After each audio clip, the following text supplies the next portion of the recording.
The story opens on a storm-ridden night, atop a darkened mansion, where the silent assassin Akira confronts a rival assassin vying for the same target. Though clearly outmatched, the other man refuses to back down and slips a hand beneath his cloak, pulling out a concealed senbon. He lunges forward, hurling the senbon straight at Akira, but to his disbelief, they pass through him like mist. The then assassin draws his sword, and the two collide in a violent dance of steel and sparks.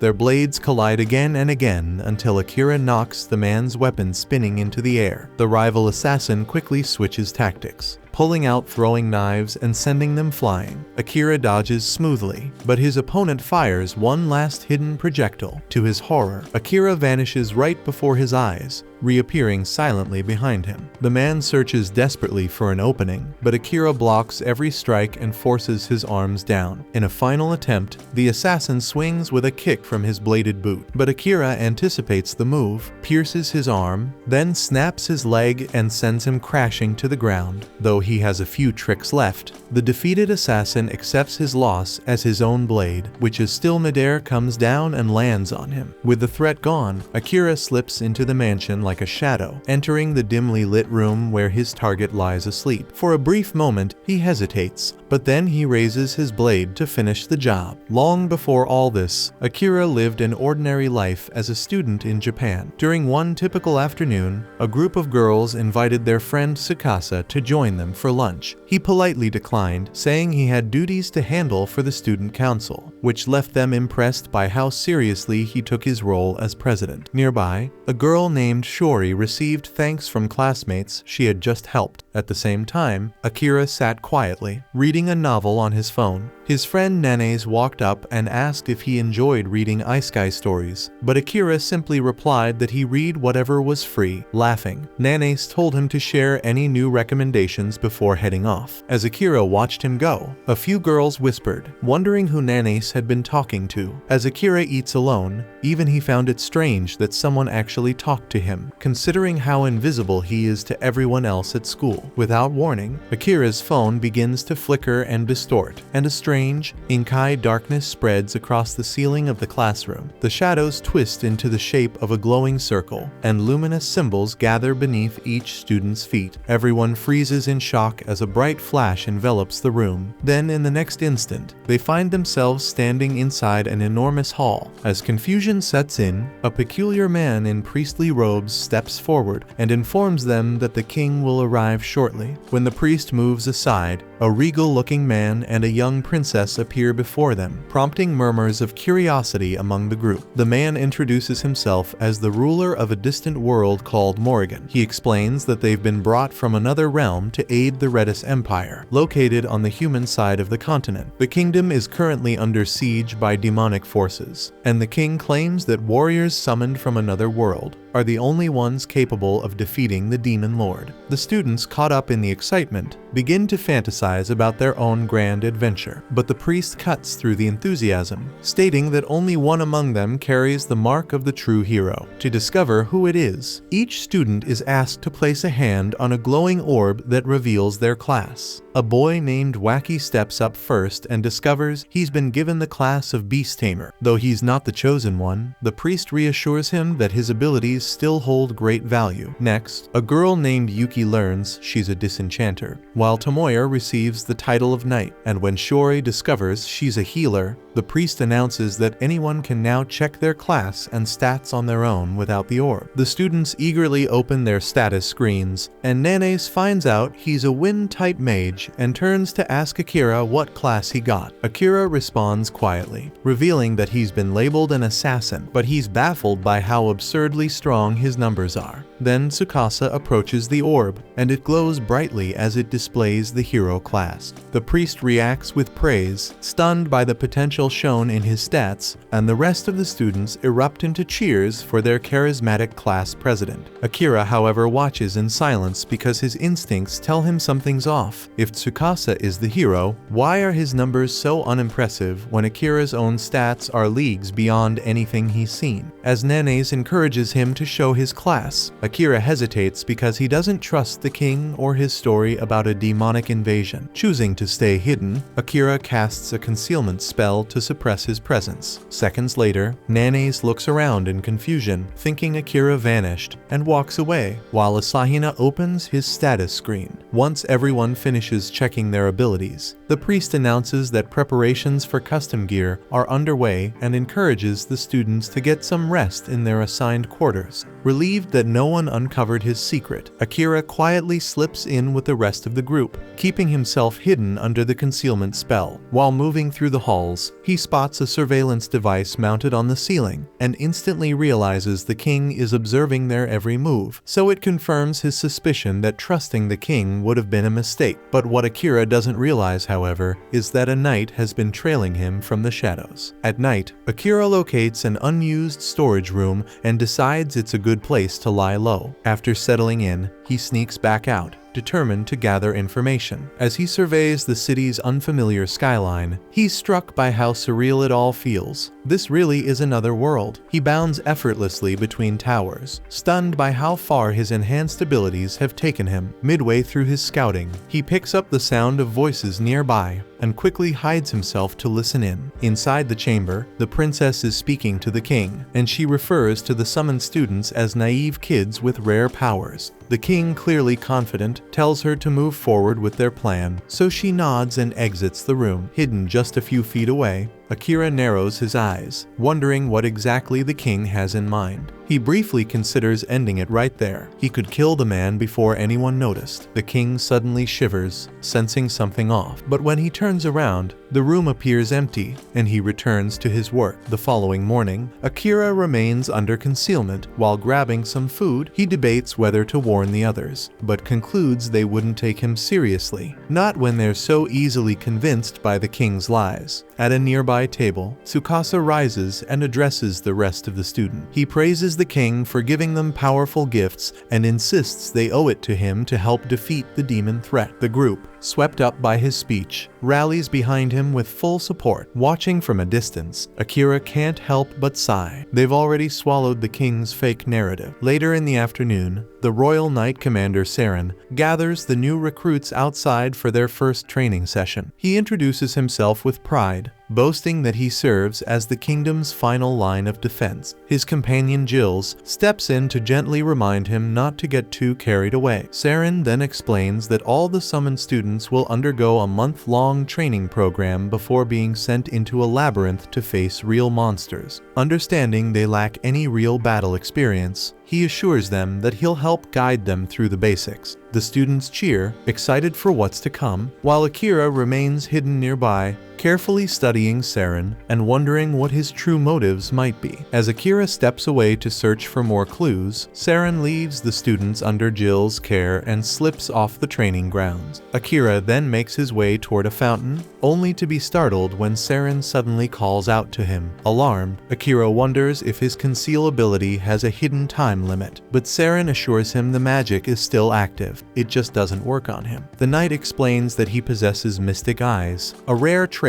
that lets him perceive thermal energy, allowing him to detect living bodies even through invisibility. Akira instinctively reaches for his blade, uncertain whether Saren is friend or foe, but the commander quickly adds that he has no intention of revealing Akira's secret. Though Akira knows the knight serves the crown, he still isn't sure if he should place any faith in him. However, Saren insists that he's not working on the king's orders this time because he has his own reasons. Then he makes a request: keep this encounter between the two of them. After a moment of hesitation, Akira decided to give the man a chance. They take a seat nearby, and Akira tells him that he's interested in reading the king's archives to better understand this world. Saren asks what level Akira's concealment skill is, and Akira replies that it's already maxed. Everything else, however, is still at level 1, and he admits he doesn't know how to improve them. Saren raises an eyebrow, then chuckles, saying the library probably wouldn't help much anyway, so he offers to train Akira himself. The thought of growing stronger and uncovering the secrets of this world excites Akira, but even with that, he still longs to return to his home and see his family again. Saren agrees with that goal, but reminds him that until he finds a way back, he'll need strength to survive. Feeling guilty about receiving help without offering anything in return, Akira asks how he can repay the favor. Saren smiles and tells him to share stories from his homeland in exchange. Then, as the knight extends his hand, Akira shakes it, smiling back and introducing himself properly as a show of respect. From that day forward, they begin training together, and Akira learns that aside from humans and demons, this world is also home to elves and beast-kin. He puts Akira through rigorous drills, explaining that job levels rise only by defeating monsters, but skills can be sharpened with regular practice. As they train day after day, Saren becomes more and more fascinated by Akira's tales of Earth. Listening to his own descriptions of smartphones, planes, and crowded cities, Akira realizes just how much he once took his old world for granted, and how strange it feels to miss it now. Sometime later, Saren is sitting in a quiet room with Jills, who curiously asks why he's been spending so much time with Akira. Saren simply replies that Akira's stories about his home world were too entertaining to pass up, and Jills admits he finds them fascinating as well. But when Saren casually mentions that Akira possesses the true hero class and a max-level concealment ability, Jills freezes in shock because only the very first hero in their history had a maxed-out skill like that. Moments later, Akira approaches the room, and Jills politely excuses himself, leaving the two alone. Akira then hands Saren a book he took from the Royal Archive. Noting that it contains some sensitive material, Saren confirms that the book outlines plans to overthrow the king, and explains that he wrote it himself and disguised it as a harmless cookbook, knowing Akira would eventually uncover it. Saren admits openly that the king is a corrupt man who's trying to reshape the world for his own twisted gain. Akira recalls the king's selection program and quietly reflects. Saren then adds that many within the royal knights have doubts about the king's rule. Akira then guesses that they intend to remove him with as little bloodshed as possible, and Saren confirms that. Akira mentions that with his current skill set, eliminating the king wouldn't be difficult, and he had slipped into the royal study on the first day without raising any alarms. But when the opportunity came, he couldn't bring himself to do it. Saren responds calmly, saying that having the assassin class doesn't mean he's obligated to take lives. So Akira quietly reflects that he wouldn't want his family to ever learn he'd become a killer. Saren agrees wholeheartedly, and Akira begins to question why someone like Saren would put so much faith in him. So Saren answers that it's because Akira has shown clarity and instinct, like when he refused to blindly trust the king's story from the start. That single decision, in Saren's eyes, proved that Akira thinks for himself, trusts his instincts, and doesn't get swayed easily. The room falls quiet for a moment, and Akira finally speaks up softly and says that he's not used to praise, that ever since he was young, people rarely noticed him at all. That catches Saren off guard, so Akira adds that he's the first person who's ever truly recognized him. With a warm smile, Saren lightly jokes, asking if Akira would be willing to help him pull off a peaceful coup as thanks for all the compliments. Akira gives a faint smirk and tells him he'll think about it, then quietly slips out of the room. After a full month of training sessions, Saren gathers the students and announces that they'll begin their expedition into the legendary Kantanen Labyrinth. Afterward, a crowd forms nearby to see the heroes off, and Akira is quietly surprised by how much attention they're getting. As his eyes scan the gathering, he notices a girl standing alone at a distance. In an instant, he appears behind her, startling her with a quiet question about what she's doing. Visibly annoyed, she responds bitterly, saying their people paid a heavy price to summon the heroes. Akira calmly says he has no idea what the hell she's talking about, but she simply says they'll speak again once he learns the truth, then walks away. Soon after, the heroes enter the dungeon and find themselves fighting waves of monsters. The group is caught off guard when one student accidentally activates a trap, causing a swarm of massive ogres to descend upon them. Akira takes down one of the beasts and quickly asks Saren if they should pull back. Saren agrees, and to buy them time, unleashes a powerful powerful divine sword technique that wipes out the enemies blocking the route. However, as they pass through the dungeon gate expecting to escape danger, they're met with another horde of monsters waiting on the other side. In a moment of panic, Tsukasa remembers the emergency smoke bomb the princess gave him for emergencies and sets it off. The explosion clears the lesser beasts, but from within the haze, a freaking towering minotaur emerges. When Jules enters the chamber with the rest of the group, he's stunned to see such a powerful monster lurking on a low floor. Akira wastes no time and dashes forward, dodges a massive strike, and climbs onto the Minotaur's back. He slashes, but his weapon snaps in half against the creature's dense hide. Alarmed, Akira leaps off to avoid a counterattack and rushes back toward Tsukasa, who's barely able to stand. Overwhelmed with guilt, Tsukasa mutters that he's useless, but Akira tells him that heroes aren't meant to carry the burden alone. He reminds him that every student here has been training too, and that it's time to let others fight alongside him. But Tsukasa's breathing quickens, and he begins to panic, consumed by fear and doubt. Noticing something off, Akira asks the party's disenchanter to step in. She steps forward, activates her spell, removing a dark curse that had been feeding Tsukasa's fear, and as soon as it's lifted, Tsukasa regains clarity. With Tsukasa stabilized, Akira turns to Saren and asks if it's time to use the technique they discussed. Saren gives a firm nod and launches a flash of lightning that crashes into the Minotaur, stunning the beast in front of the awestruck students. Seizing the moment, Akira disappears into the shadows and reappears silently behind the monster, ready to unleash his ultimate shadow-based spell. Then, out of nowhere, dark tendrils burst from the shadows, wrapping around the Minotaur and piercing straight through its body. The creature is completely trapped, unable to move, as Akira drags it deeper into the darkness. Its enormous form slowly disappears until only its severed head remains behind, and then the darkness devours that too. Even though he took it down, Akira still lacks full control over his shadow powers, and now the unstable energy inside him begins to surge violently, slipping out of his grasp. Luckily, Saren rushes in and helps stabilize him, coaching Akira through the process until he's able to calm his mind and retract the tendrils. Once the danger has passed, the group returns to the castle. There, Saren commends Akira for completing the mission. It was because of him that everyone returned safely, but while the shadow technique is undeniably powerful, it puts a heavy strain on the body, so Saren warns him not to use it unless truly vital. To acknowledge his efforts, Saren hands Akira a gift, a katana. He explains that the blade was originally forged by the very first summoned hero centuries ago. Akira thanks him for the weapon, but he's curious why give such a legendary blade to him instead of the kingdom's current hero Tsukasa. So Saren replies that Tsukasa already possesses the holy sword meant for battle. Besides, the king would definitely become suspicious if he saw Tsukasa carrying this one, especially since Saren technically stole it from the royal vault. Akira gets the picture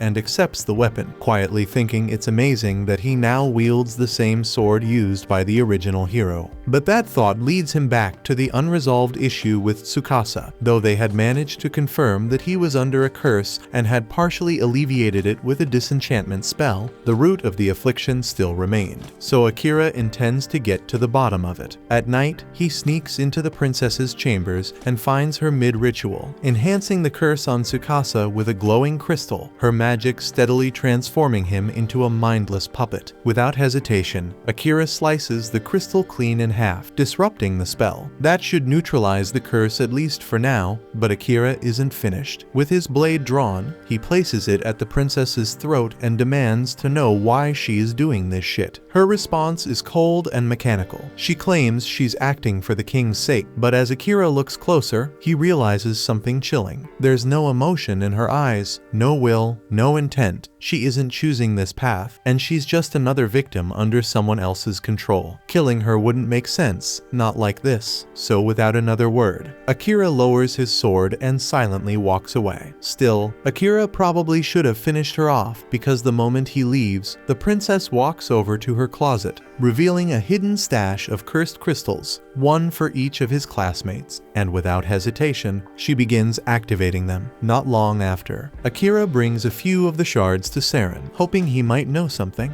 The moment Saren lays eyes on them, his expression darkens. He mutters under his breath, frustrated that the king is still pursuing this madness. He tells Akira he's seen these kinds of crystals before. Then he asks if Akira made direct contact with the princess while destroying the one on Tsukasa. Akira admits he did, and he confronted her on purpose, hoping to understand her motivation. Saren shakes his head and explains that there's no real point in trying to reason with her. At this stage, she's nothing more than a tool being manipulated by the king. Still, Saren says Akira's done enough for one night and advises him to get some rest, but not at the castle because things have changed now. With Tsukasa's crystal destroyed, the princess will likely move on to targeting the rest of their classmates. The only reason Akira is safe for now is because she doesn't know who he really is. But now that she knows someone is working from the shadows, Saren's certain the castle guard will be conducting a full sweep tonight, so hiding in storerooms won't work anymore. Akira apologizes for blowing his cover without thinking through the consequences. But Saren simply smiles and tells him there's no need to be sorry. Making mistakes is just part of growing up, and it's his job, as the adult in the room, to help pick up the pieces. Akira nods, thankful to have someone like Saren in his corner. Saren chuckles and says that if Akira truly wants to repay him, then he better bring him along when he figures out how to get back to Japan. That night, Akira sleeps up in one of the trees outside the castle, but his rest is cut short by the sound of chaos echoing through the courtyard at dawn. Curious, he sneaks back to see what's going on. He spots a group of guards gathered around with a few of his classmates. Among them is Tsukasa, who lights up the second he sees Akira approaching. He looks relieved, but also deeply shaken. Akira's heart lifts for a second, happy to see that Tsukasa appears to be free from the curse, but the look on his friend's face immediately tells him something is wrong. Tsukasa runs up to him in a panic and asks where he's been. Akira casually replies that he was just resting, but asks what happened here. He was expecting something minor. Instead, his eyes fall on the scene behind the crowd, and he freezes. Commander Saren is lying motionless on the ground with a dagger buried in his heart. Akira collapses to his knees, overwhelmed by the sight of Saren's body. His voice cracks as he demands to know who could have done something like this. But before anyone can answer, his classmates suddenly turn against him. One after another, they start accusing him of being the killer. The dagger lodged in Saren's chest looks just like the one Akira had been using the day before. It would be strong evidence, except all of them saw that same dagger shatter during the Minotaur battle, so there's no way this one could be his. Still, that doesn't stop them, and they insist Akira's behavior has always been suspicious, constantly vanishing and reappearing whenever he wants. So that's reason enough for them. Akira quickly realizes what's happening. The princess must have cursed the entire class, and the only one still acting normal is Tsukasa. He tries to speak up for Akira, saying there's no proof to accuse him of something this serious, but before he can say much more, the king arrives. With a cold, commanding tone, the king announces that Akira is guilty of high treason for assassinating Commander Saren. He gives a direct order. Akira is to be executed on the spot. Akira glances at the princess, and in that split second, he catches the faintest smirk curling at the edge of her lips, and right away, he realizes the whole thing is a setup. There's no point trying to explain anything because no one will believe him. As the guards move in with their weapons drawn, Akira activates his concealment skill, vanishing before their eyes. Furious, the king orders his men to sweep the entire castle, and he wants Akira found now. Meanwhile, Akira silently moves through the shadows and approaches Jills, one of the few people he knows he can trust. Once Jills notices him, he quietly tells Akira that the ones who really killed Saren were the king's own assassins, and now that Akira is a target, he needs to escape fast. Jills then adds that Saren had a feeling something like this might happen, so he left behind a bag of supplies just in case. supplies. Akira thanks him, grabs the supplies, and escapes the kingdom. Later that evening, the king and princess meet in secret to discuss how smoothly their plan has gone. The king admits he didn't expect it to be this easy to get rid of Saren, but thankfully, the assassins did their job cleanly. The princess informs him that the rest of the class, except Tsukasa, is now fully under her curse. The next step is to find a reason to launch a war with the Eastern nation. The king says the students will be perfect tools for that war, and as for the one who slipped away, he doubts some kid could survive alone out there. But just to be sure, he tells the princess to send the Night Ravens, his deadliest assassins, to track him down. At the same time, Akira had just reached the dungeon. Just like Saren once said, it's the best place to stay hidden when you're being hunted. No one in their right mind would think to check a dungeon just to chase after someone, so it should serve as a decent hideout. But food and water are scarce down here, so he'll have to be cautious. Even though Akira can cloak himself with his concealment skill, plenty of monsters still exist that rely on enhanced senses like smell and hearing. But as he continues to grow stronger and his assassin class ranks up, he'll eventually be able to erase all traces of scent, silence his steps, and even suppress body heat, making himself nearly invisible.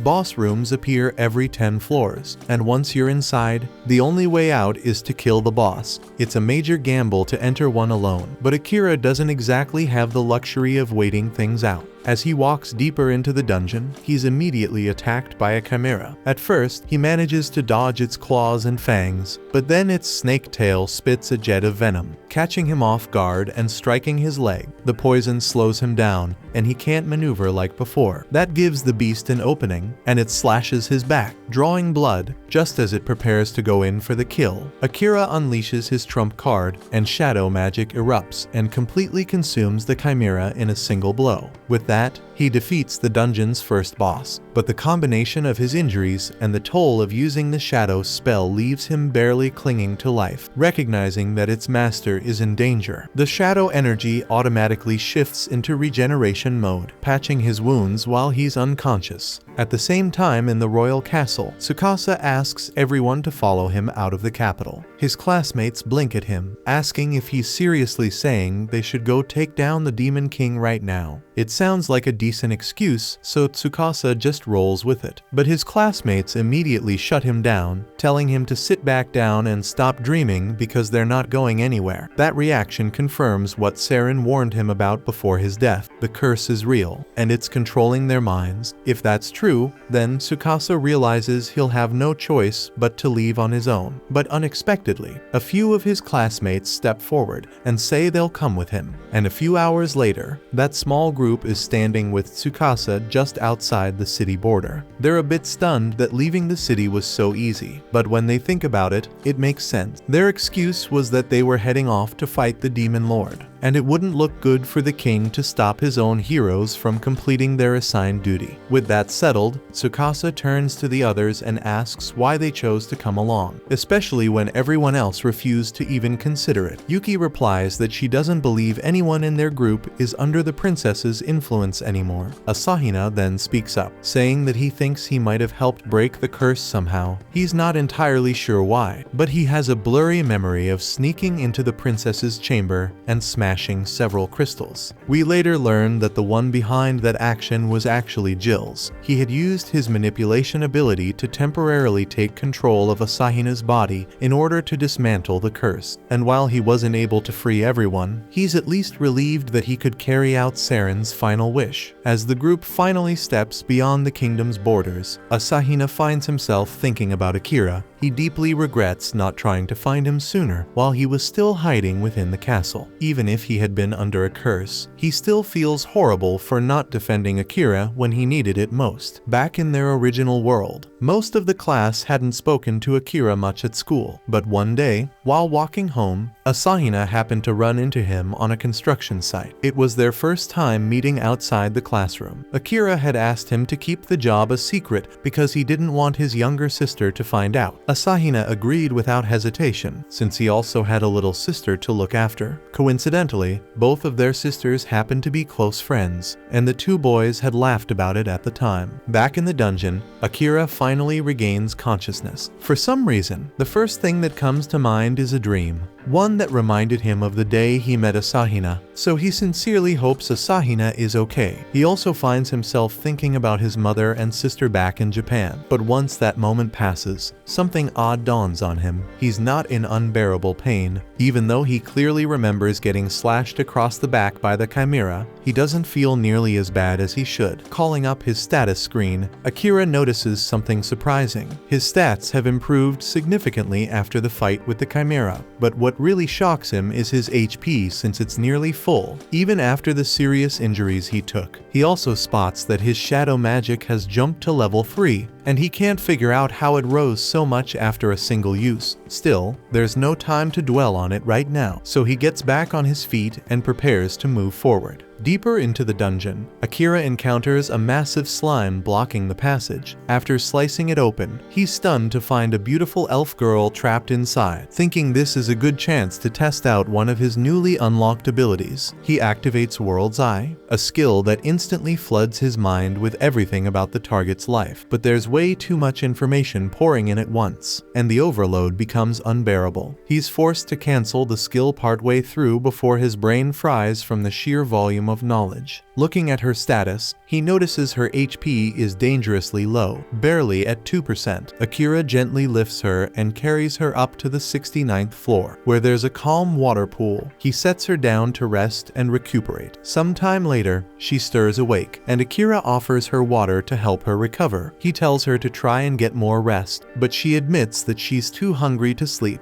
So, he whips up a bowl of warm porridge and hands it to her. Grateful, the elf girl, who introduces herself as Amelia, digs in without hesitation. Once she finishes, she looks around and asks how she ended up here, since her last memory was being much deeper in the dungeon. Akira tells her he carried her up to the nearest water source so she could recover safely. She's surprised by his kindness, admitting that no one has ever gone out of their way to help her like that, not even once. A few hours pass, and Amelia's back in top form. Together, they descend all the way to the 80th floor. Akira starts to wonder why she's still tagging along, and he figures she'd want to return to the surface after everything. But Amelia tells him she has no intention of leaving. She came down here to conquer the dungeon herself, and she's not leaving until that goal is met. Eventually, they enter the boss chamber, and the moment they step inside, a massive dragon lunges at them. They leap in opposite directions to avoid being flattened. Amelia reacts first, using gravity magic to pin the creature down, giving Akira a chance to strike. But just as he gets close, the dragon locks onto him and swats him out of the air. From the ground, Akira hears Amelia shout, telling him the dragon is tracking his mana signature, so he needs to disperse it throughout the environment. Problem is, Akira doesn't know how to do that, so instead, he improvises, pulling in surrounding mana and unleashing it as a raw blast of energy before rushing in and driving his blade straight through the dragon's eye, ending the battle. The dragon collapses, lifeless. But Amelia looks at Akira, baffled by what he just did. He explains that since he didn't know how to hide his own mana, he just used the ambient mana around them as a weapon instead. She stares at him in disbelief because normal people can't do that. But before she can ask how he pulled it off, the dragon's body suddenly starts to glow brightly. The dragon suddenly shifts its form, morphing into a massive blue cat, leaving both Akira and Amelia stunned by the unexpected transformation. Amelia quickly activates her World Eye ability and examines the creature, soon identifying it as a shapeshifter. That revelation explains how it was able to assume the form of a dragon. With that knowledge, everything starts to fall into place. After all, a true dragon would have been far tougher and more resistant than this oversized feline pretending to be one. Akira is amazed at how effortlessly Amelia is able to use her World Eye, and she turns to ask why he hasn't activated his own. He recalls the last time he tried, when it felt like his brain was about to split in half, and assumes it must be because his level isn't yet high enough to handle it safely. But Amelia disagrees and believes that the real issue is that Akira is subconsciously rejecting the skill, which is what's actually preventing him from using it properly. Right then, the black cat awakens and starts to speak. He seems annoyed that he was defeated by a mere human and an elf, especially since he had transformed into a dragon just for entertainment. Akira is stunned to hear the feline talk, but his shock seems to offend the creature. The cat sternly tells him not to lump him in with the mindless, low-level beasts driven solely by instinct because he is a higher being, created directly by the demon lord himself. Akira, however, remains unfazed and responds that it doesn't matter either way because after that last blow, the cat is in no shape to continue fighting. The black cat shows no concern about dying, but before he goes, he has a message for Akira. He slowly rises to his feet, his body now radiating a dark, threatening aura, and announces that the demon lord is waiting for him in his castle deep within the volcano region of the demon continent. That declaration instantly raises Akira's suspicions, and he demands to know how the demon lord even knows about him, and why he would want him to visit his domain. The cat answers that the demon lord is a being beyond mortal comprehension, and thus he cannot explain anything further. Exhausted, the cat lies back on the ground and tells Akira to finish him off, but Akira refuses. The cat scoffs and tells him to stop acting noble, insisting that humans see all demons and monsters as enemies anyway, so killing him should be expected. But Akira doesn't share that belief because to him the true enemy is the king, not demons, and he's not willing to accept that they're automatically the enemy just because they're different. However, Amelia steps in and reminds him that the door to the boss's room won't open unless the boss kills them, or they kill the boss. The cat agrees with Amelia's logic and sarcastically asks Akira if he's planning to starve to death in this room. Curious, he questions why Akira refuses to kill him, and the response is both unexpected and strangely simple. Akira explains that he's a cat person, and unlike other monsters, this one can actually speak. So he's convinced there must be a workaround that allows them to leave the boss room without resorting to killing the creature. That's when Amelia recalls an alternative method. If Akira forms a contract with the black cat and accepts him as his familiar, the creature will no longer be recognized as a boss, which will cause the room's door to unlock. The black cat scoffs at the suggestion, mocking the idea by stating that only a seasoned magic user with precise mana control could ever perform such a ritual, and he doubts Akira has the capability.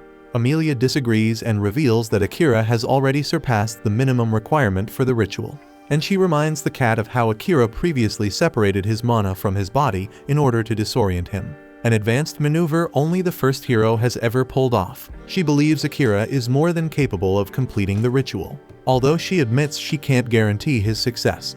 Akira then asks what happens if he fails, and the black cat warns that either one of them will die, or in the worst case, both of their lives may be lost.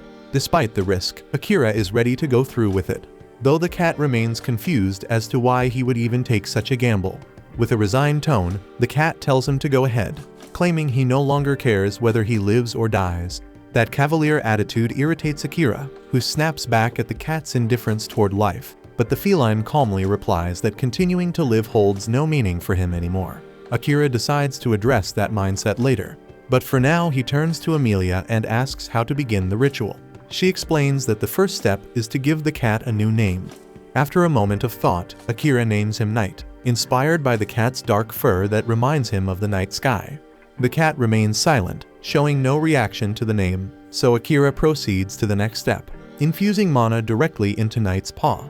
Amelia warns that once the mana transfer begins, there's no turning back. If Akira loses control during the process, it could very well cost him his life. But Akira doesn't hesitate, and he's confident in his ability to succeed. The moment he begins pouring mana into the cat's paw, he's hit by a sudden and overwhelming wave of energy. He quickly realizes that this surge is the power housed within the cat. But before he can steady himself, his vision shifts violently, and he finds himself plummeting toward a city engulfed in flames.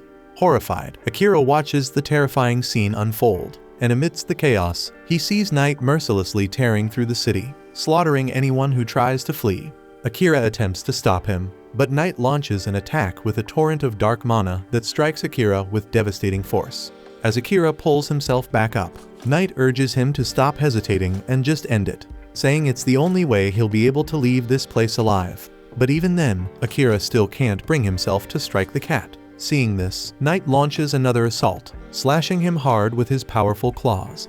The pain Akira suffers inside the dream world begins to affect his real body too, and at last, he makes the decision to fight back. He hurls his dagger at Night, but the cat bats it aside with ease, then starts channeling his dark energy to end the battle swiftly.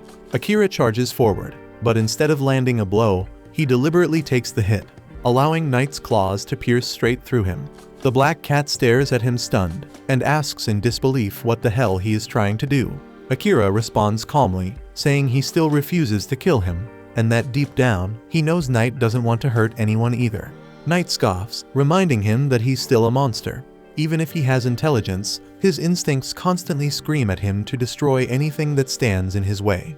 But Akira sees through that facade, and he knows that Knight is exhausted from the endless cycle of killing, and he tells him that he no longer has to fight those urges alone.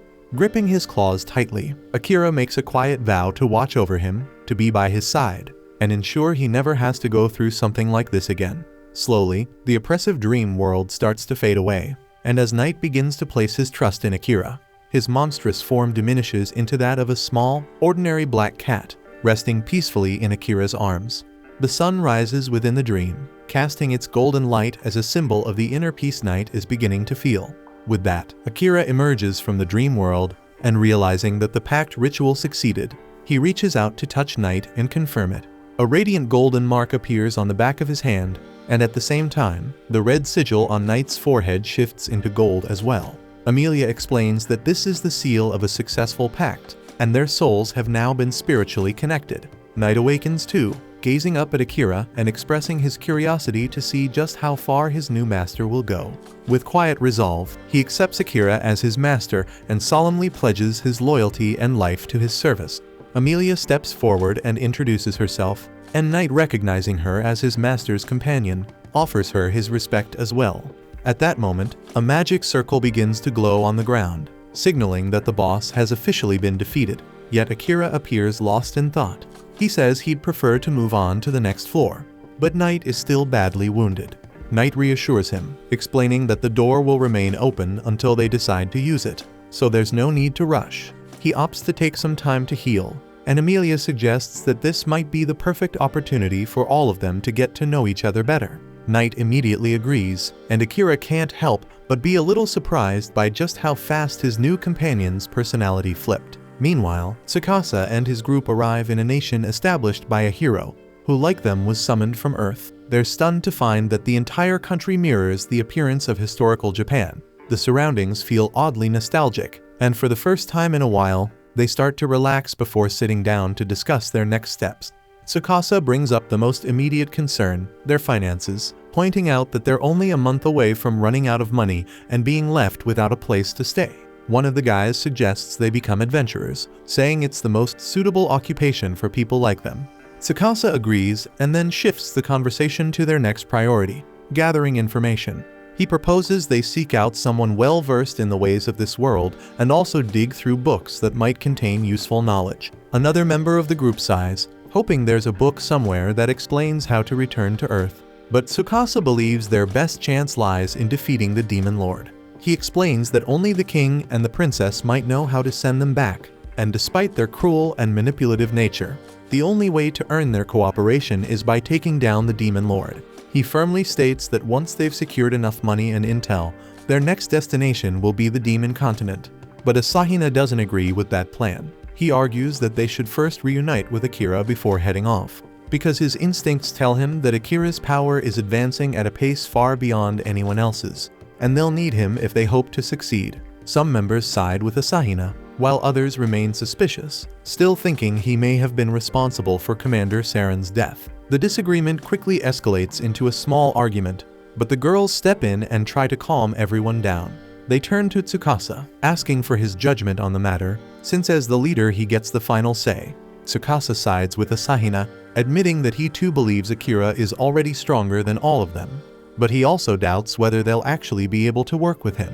He explains that Akira has always kept his distance from others, and even now, he doesn't remember Tsukasa, despite the fact that they've been classmates since kindergarten. The group is stunned by that revelation, and even Asahina agrees that Akira isn't exactly the type to play well with a team. Tsukasa explains that according to the old legend, only the holy sword wielded by the chosen hero has the power to defeat the Demon Lord, meaning he must grow strong enough to fulfill that role. He believes that even if they do find Akira, he likely won't agree to join forces with them if they're still too weak.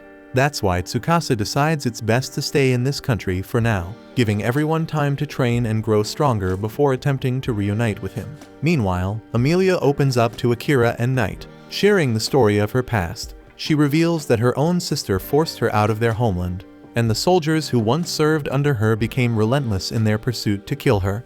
Eventually, they cornered her near a cliff, and in a desperate move, she used her gravity magic to plunge into the river below, which carried her far away to safety.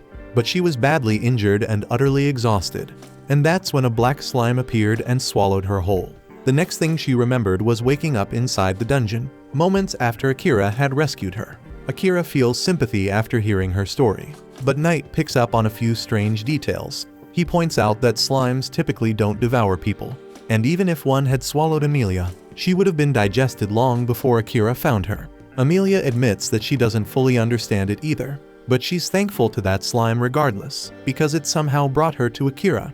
Akira gently tells her that she should consider returning to her homeland and trying to reconcile with her sister. But Emilia has already given up on that idea. She says she doesn't have the strength to face her sister again.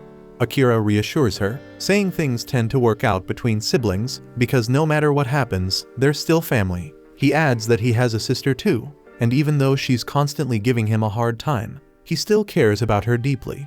Emilia and Knight then ask if Akira wants to return to his own world and see his family again. Akira says yes, but not yet because there's something he needs to take care of first. He begins to talk about Saren, the man who taught him how to survive in this world, and as he recalls the betrayal that took Saren's life, his emotions boil over. His voice sharpens with rage as he swears to kill both the king and the princess for orchestrating Saren's assassination. The fury behind his words sends a chill down Emilia and Knight's spines, and Emilia shouts his name, jolting him back to his senses. As the storm inside him subsides, both Emilia and Knight reveal that they know the name because Saren was once a renowned knight commander, known across the land. Sensing the heavy mood, Akira decides to break the tension. He pulls out a glove and waves it in front of Knight, and true to his feline instincts, the black cat immediately pounces after it. Akira chuckles, surprised that the same trick he used on all the strays back home works on a monster cat too. Emilia, intrigued, asks to give it a try herself, and before long, both she and Akira are playfully cuddling with Knight, enjoying the soft, warm comfort of his fluffy fur as the air around them lightens once again. Knight turns to Akira and tells him to take things more seriously, reminding him that their souls are now linked, and if one of them dies, the other will perish as well. Akira says he's well aware of that, but he's still just happy to have a cat familiar, especially since he's always loved cats. Emilia chimes in with a sigh, admitting that she's jealous because she loves cats too. Once they've finished fooling around, the group prepares to exit the dungeon.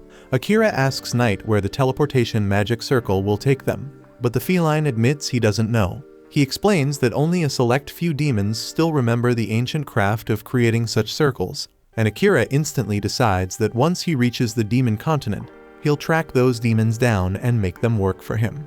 Just then, a memory clicks in Emilia's mind. She recalls an old tale about pale blue teleportation circles that respond to a person's desire, taking them wherever their heart truly wants to go. However, if more than one person enters, the circle only reacts to the wishes of one individual. Akira notes that this could become a problem, but Emilia assures him with a gentle smile that she's fine going anywhere as long as she's with him. Akira doesn't dwell on her words, but as he steps into the magic circle, his thoughts briefly drift to his family. He wonders if the circle could possibly take him back home, but quickly shakes the idea away because his priority right now is revenge. With that, the magic circle lights up, and the group is instantly teleported to a dense forest, where a massive, awe-inspiring tree towers in the distance.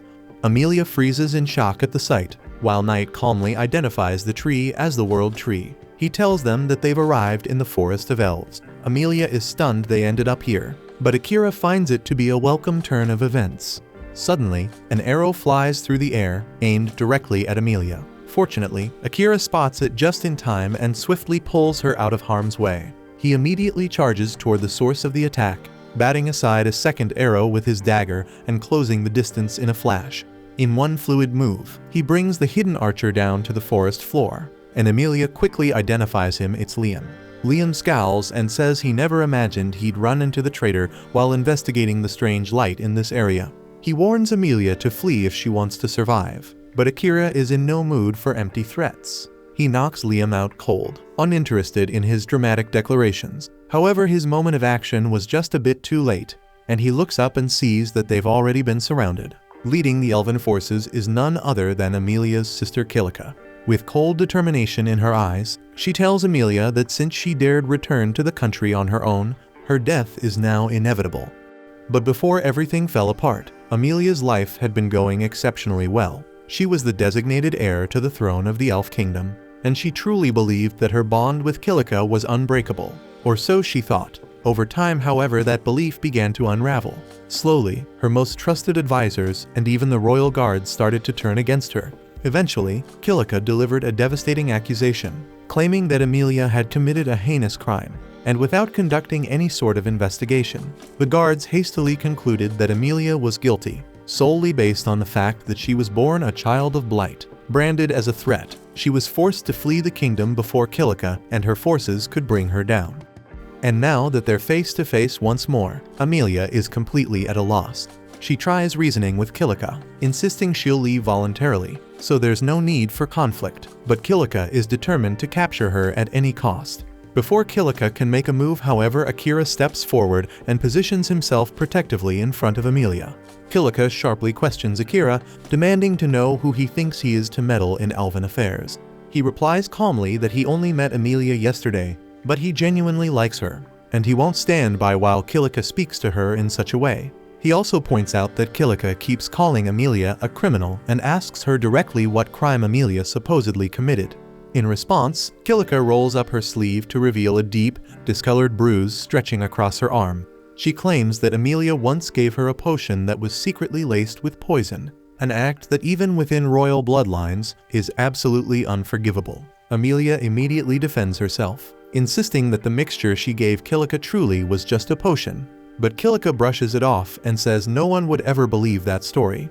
She then steps closer to Akira and stares directly into his eyes. Sensing Kilika's intention, Amelia quickly warns Akira to back away, but it's already too late. Kilika lets out a smug laugh and announces that her mesmerize ability is already in effect, meaning Akira is now under her spell, and as far as she's concerned, Amelia has officially lost her only ally. Kilika fully expects to see Amelia crumble with despair, but instead what she sees in her sister's eyes is pure fury. Amelia shouts at Kilika to break the spell and apologize to Akira because he deserves the freedom to choose who he wants to love. This sudden outburst catches Kilika completely off guard because she had always viewed Amelia as weak and timid, but right now, she looks like she's ready to tear someone apart. Right then, Akira steps forward and calmly tells Amelia to relax, assuring her that he's not under the influence of any spell. That's because mental type abilities like mesmerize only work on individuals who are significantly weaker than the caster. Kilika scoffs, refusing to believe that someone she considers a lowborn like Akira could possibly be stronger than her. But he couldn't care less about her opinion of him. What does matter to him, however, is how people view Amelia. So he firmly tells Kilika that she needs to retract the false accusations she made against her. Kilika demands to know what makes him so sure the accusations are false, and Akira responds by saying he's confident that Amelia would never resort to something as disgraceful as poisoning her own sister. Realizing there's no persuading Akira to hand Amelia over, Kilika abruptly commands her guards to execute him on the spot. But before any of them can make a move, the king of the elf nation appears unexpectedly and orders everyone to lower their weapons immediately. Kilika is stunned to see him, since he was supposed to be away on an extended inspection for several more months. But the king explains that something urgent came up, prompting his early return. He then demands an explanation for what Kilika is doing out here. But before she can respond, all the guards quickly speak up in her defense, claiming she's done nothing wrong. The king immediately suspects that she must have used her mesmerize ability to manipulate the guards, so he commands her to release them from her control at once. Then, without hesitation, he walks over to Amelia and offers her a heartfelt apology. He doesn't know exactly what her sister has put her through, but he assures her that Kilika will be held accountable for her actions. After that, he turns to Akira and sternly instructs him to leave immediately, stating that there's no valid reason for a human to be trespassing on elven territory. Amelia steps in to defend Akira, explaining to her father that he's the one who saved her and brought her home safely. And while the king acknowledges that he is thankful for Akira's role in returning Amelia, his disdain for humans remains unchanged, so he insists that Akira leave regardless. In that case, Amelia declares that she'll leave too, but the king becomes furious and refuses to allow it since Amelia is the only one he fully trusts to succeed him as ruler of the kingdom, and he won't stand by and let her walk away. Still, Akira steps in and reminds him that it's not his decision to make, it's Amelia's. The king firmly tells Akira to stay out of the matter, insisting it doesn't concern him, but Akira isn't one of the king's subjects, so he sees no reason to follow that command. In fact, he states plainly that he's more than ready to make the king listen by force if necessary. And judging by what Akira just did to Liam, who's still lying on the ground, the king can already tell he isn't bluffing. That said, the king has never been one to shy away from a challenge, so he formally proposes a duel to Akira, under the condition that the loser must obey the victor's commands. Akira agrees without hesitation, and with the challenge set, the king declares that the fight will take place at the base of the holy tree, in keeping with elven custom, and as they head toward it, Amelia quietly apologizes to Akira for dragging him into this mess, but he tells her there's no need because he willingly chose to get involved. Shifting the conversation, he brings up how Kilika called her a child of blight and asks what that's all about. Amelia explains that, according to an ancient elven legend, when twins are born, one may be different from their parents. This child is believed to bring disaster upon the land, and is thus labeled a child of blight. In the past, it was common for the odd twin to be killed at birth because of this belief, and Knight is taken aback to hear that elves still hold on to that superstition, even though it was debunked long ago.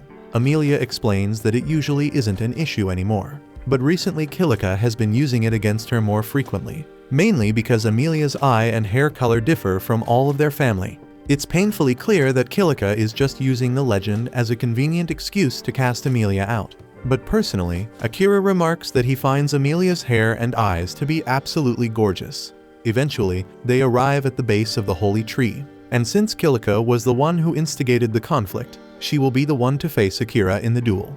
But before it begins, Akira makes the decision not to use his concealment skill, because there's no point in winning unless everyone can see it happen with their own eyes.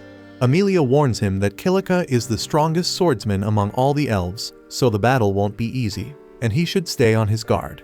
Akira picks up on the fact that Amelia still seems to speak of her sister with admiration, even after everything that's happened. She explains that they were once incredibly close as children, and no matter what Kilika does, Amelia will always see her as her beloved sister. As the duel begins, Kilika pulls her sword. While Akira opts to keep his own blade sheathed, Kilika demands to know if he's trying to insult her by not taking the duel seriously. But Akira calmly replies that he simply doesn't want to risk accidentally killing her in combat. Once the duel starts, Kilika rushes forward and unleashes a flurry of precise strikes aimed at his vital points. Yet Akira effortlessly evades each one. He admits that Kilika truly lives up to her reputation as the strongest swordsman, but his speed is simply beyond hers, allowing him to slip through her attacks and push her back with ease. He then advises Kilika to surrender before she hurts herself, but she refuses to be underestimated and activates her trump card. A fierce current of wind envelops her blade, and she releases a violent gust toward Akira. The technique takes him by surprise, catching him off guard for a moment, though he quickly regains composure and sidesteps the blast. Knight identifies Kilika's skill as buff magic, and Amelia explains that it's the only form of magic Kilika can wield, one she's honed nearly to perfection through relentless training. With this ability, Kilika launches devastating wind attacks at will, forcing Akira to stay on the move to avoid them. Amid the clash, he notices a deep sadness on her face. When he asks about it, she denies it, claiming she's happier than ever. But Akira insists she looks anything but. Unwilling to entertain his probing any longer, Kilika hurls another attack, but he smoothly ducks under it and sweeps her legs, sending her crashing to the dirt. Before she can recover, Akira appears behind her, resting his sword gently against her neck, a silent sign that he could have ended the fight at any moment. Once again, he urges her to surrender and reconcile with Amelia, but Kilika refuses with fierce defiance. She snaps that she could never make peace with someone who took everything away from her, then bursts into a furious rage, unleashing uncontrollable waves of wind in every direction. She cries out that she's been left with nothing, that Amelia and her divine blessing took it all away.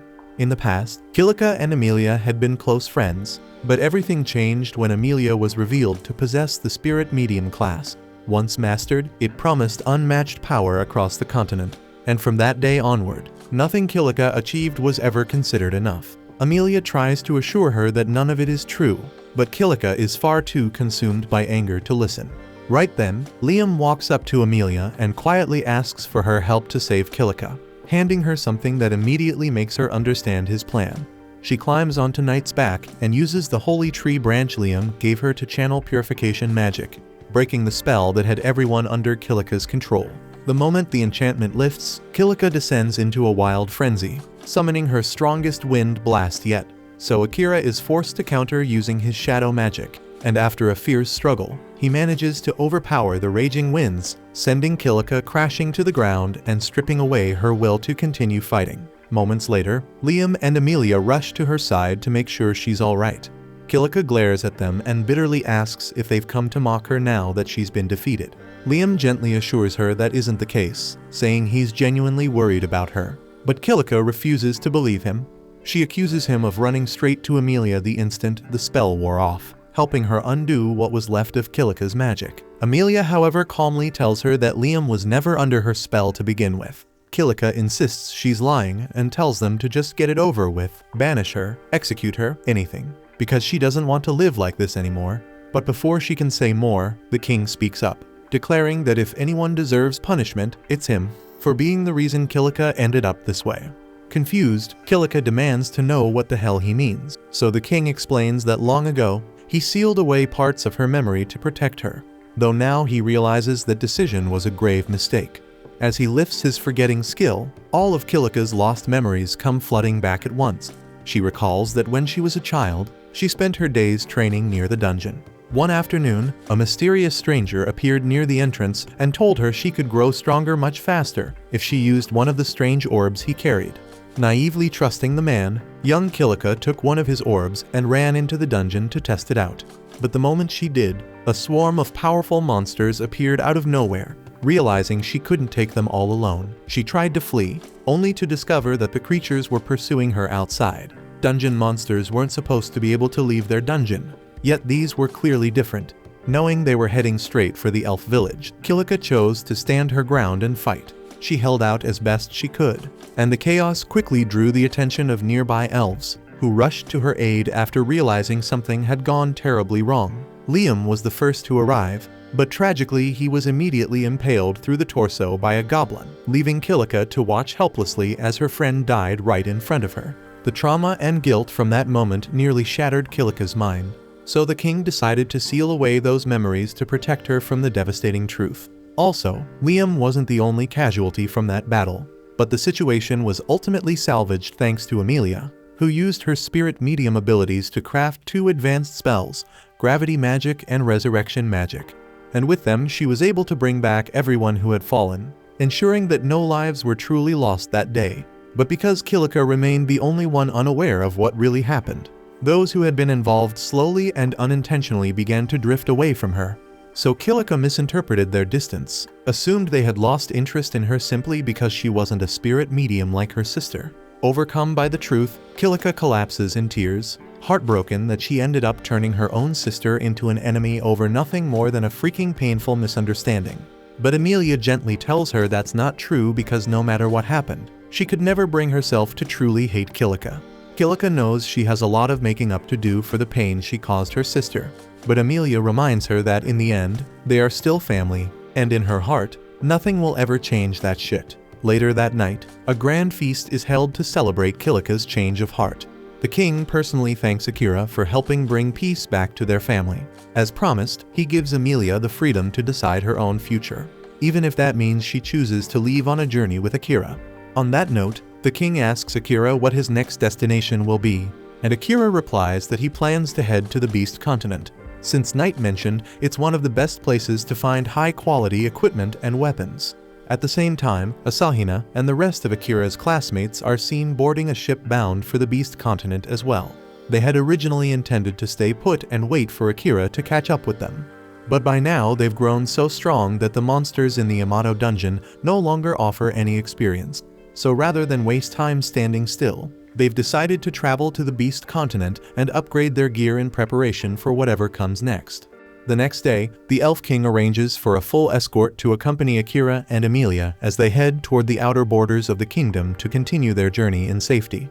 Akira thinks the whole thing feels a little over the top, but the king clarifies that there's been a troubling rise in kidnappings along the nearby coastline. Given the current situation, he just wants to make sure both of them are well guarded until they're beyond his territory. In fact, he even admits he'd feel much more comfortable if he could personally assign guards to stay by Akira's side the entire way. But Akira respectfully turns down the offer and agrees to travel by carriage instead. As they ride along, Akira turns to Night and asks why she kept such a low profile during all the chaos with the elves, especially since she clearly could have stepped in. Night calmly explains that she didn't want to risk exposing her true identity as a demon, since not everyone would be as accepting as he is. Akira gets it, and he understands why she'd prefer to keep up the act of being an ordinary cat. But he still wonders if the Demon Lord is okay with that, especially if he's still watching. Night confirms he's right to be cautious. Her senses remain connected to the Demon Lord, so he can still monitor her actions, but she assures him that he no longer holds sway over her decisions, and she has absolutely no plans to betray Akira, now or ever. That eases Akira's mind a little, especially considering he might have to face the Demon Lord one day, depending on how things unfold. But Emilia doesn't see it going that way. If anything, she feels like the Demon Lord might actually want to be on friendly terms with him, and surprisingly Night agrees. After what Akira did yesterday, there's no doubt in her mind that he's caught the Demon Lord's attention. Very few people can manipulate shadow magic effectively in combat, yet Akira managed to shroud himself in it completely. Akira explains it just sort of happened in the moment. He was terrified the magic would spiral out of control and hurt Kilika. But even if it wasn't intentional, pulling off something like that is no small feat.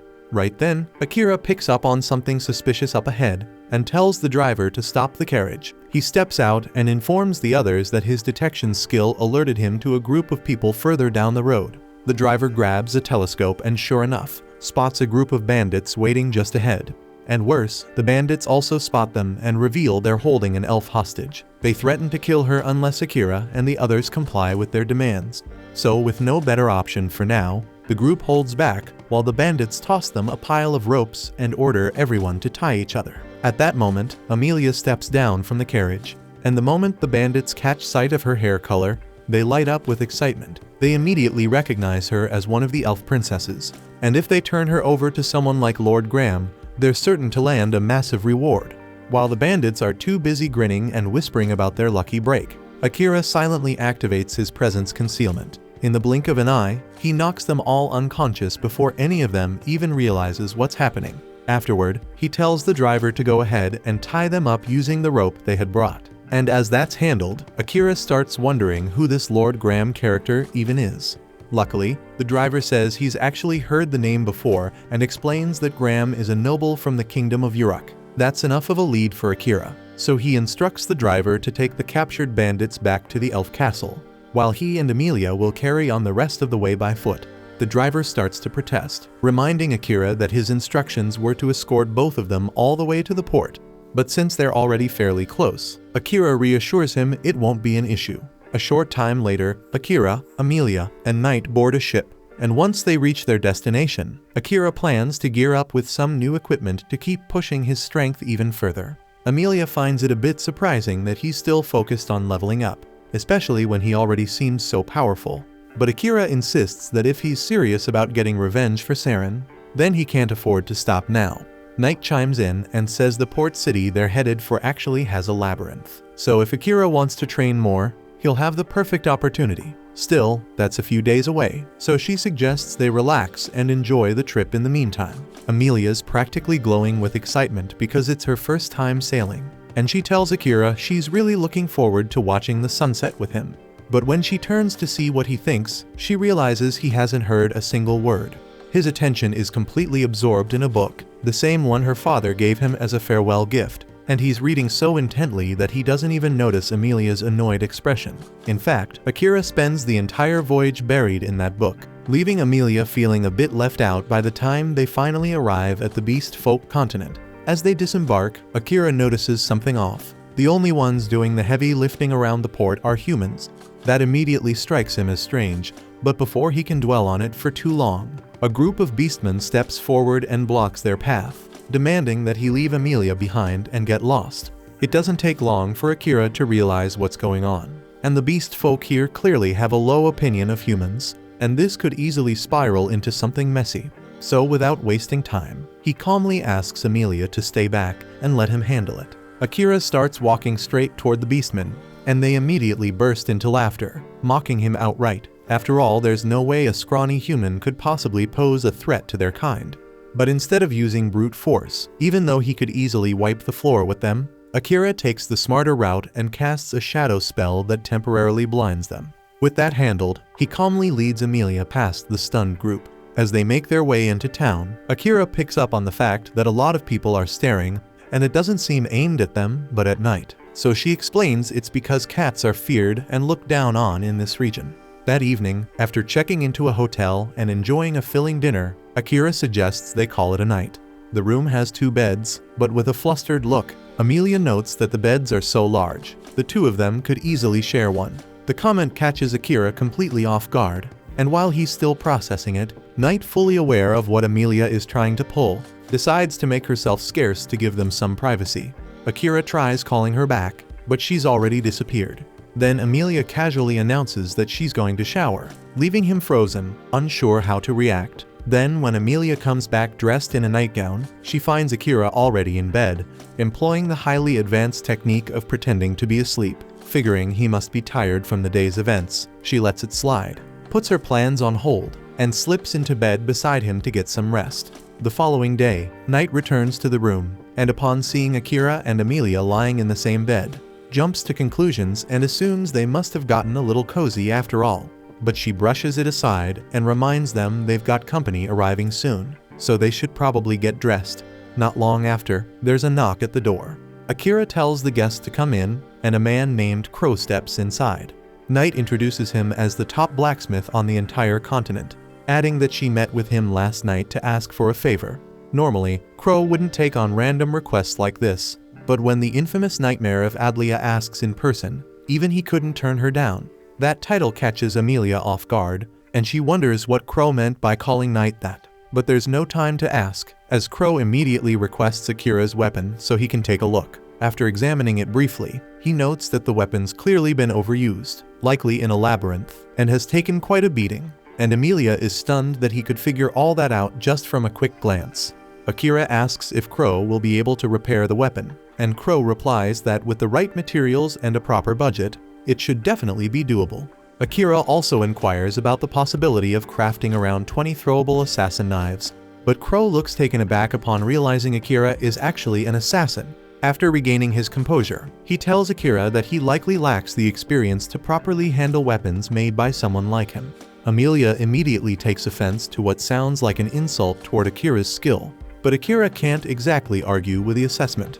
Knight steps in and tells Amelia to let it go, because while Crow may be a blacksmith now, he used to be part of the hero's party, and when it comes to battle experience, he definitely knows his stuff. Even though Crow stands by what he said about Akira's lack of experience, he still agrees to take on the job of forging the weapons Akira requested. He scribbles down a detailed list of the materials Akira will need to gather for the job, and in the meantime, he says he'll be holding onto Akira's sword to keep it from getting damaged any further. Crow claiming the sword comes as a bit of a surprise, but Knight assures Akira that his weapon is in good hands, and there's no one better than Crow when it comes to this craft. Akira trusts Knight's judgment, but that doesn't change the fact that he has no idea where to even start looking for all the materials listed. Knight explains that the fastest way to find them is by exploring the city's labyrinth, and as a bonus, it would give Akira a great opportunity to level up, which makes the plan sound perfect to him. The labyrinth is located near the center of the city, but getting access depends on a person's adventurer rank. Akira doesn't think that's going to be much of a roadblock, so he starts putting together a game plan for the hunt. While he's doing that, Amelia asks if it's okay for her to step out for a bit since there's something she wants to discuss with Crow directly. Akira says it's fine by him because he still has a lot of research to do about the labyrinth before diving in anyway. but he does ask Knight to go with her and keep him updated via telepathy if anything seems off. A short while later, Amelia and Knight make their way to Crow's workshop. Once there, Amelia brings up something she'd heard, that during the failed mission to defeat the Demon Lord, only the hero and one beastman made it out alive. That beastman she assumes must have been Crow. Crow tells her she's welcome to mock him if that's what she came for. But that wasn't Amelia's intent at all. She believes Crow survived because he was strong, and that's why she wants to ask him to teach her how to fight. Crow turns her down immediately, saying he made a decision long ago to never take on another apprentice. He explains that every person he tried to train either quit or fell into a deep depression, so he doesn't see the point in wasting his time. But Amelia firmly promises that she won't give up or break down. She wants to walk beside Akira with her head held high, and if he's going to keep getting stronger, then she wants to grow too, so the gap between them doesn't keep widening. Crow once again calls Knight the Nightmare of Adlia and reminds her that their agreement was strictly about fixing Akira's weapon. But Knight calmly points out that Amelia is making this request on her own, so it has nothing to do with Akira. She also politely asks him to stop using that old title, saying that her name is Knight now. Curious, Amelia asks why he keeps calling her that in the first place. Knight explains that years ago, the Demon Lord sent her to Adlia as punishment after the humans invaded demon territory. Her official task was to issue a warning to the city's leaders, but she let her fury take control and went far beyond what was necessary, reducing the entire city to rubble. She admits she had no justification for what she did and takes full responsibility for her actions. That's the very reason she asked Akira to end her life when they first met. But she's changed since then, and as long as she serves under Akira, something like that will never happen again. Crow asks her if she really believes it's that easy to leave her past behind, but Knight says she knows full well that what she did can't be forgiven, so if he still hates her, she understands. To her surprise though, Crow says he's never held any hatred toward her. A few years back, after he and the hero party failed to defeat the Demon Lord, Crow was holding a memorial at his sister's grave when Knight happened to appear.